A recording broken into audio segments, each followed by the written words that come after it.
Good evening, Chantel.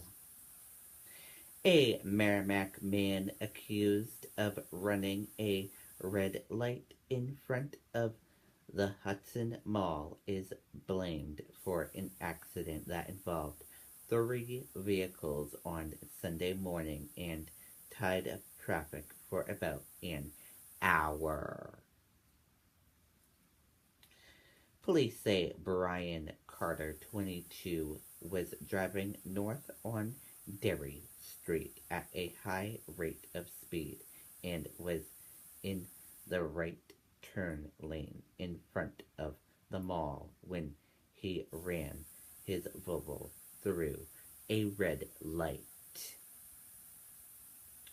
Police say Carter was hit by a Chevy pickup driven by Robert Coburn, 59, of Nashua, who was turning left from the mall onto Derry Road.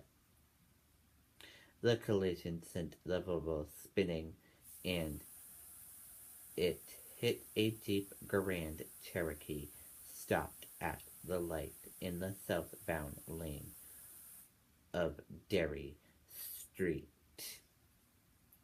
The car was driven by Melday Bondman, 60, of Londonderry. Both she and Carter were taken to Southern New Hampshire Medical Center for evaluation of minor injuries, police said.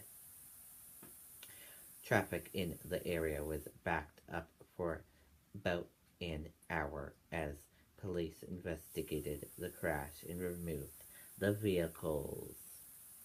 Police say charges are pending.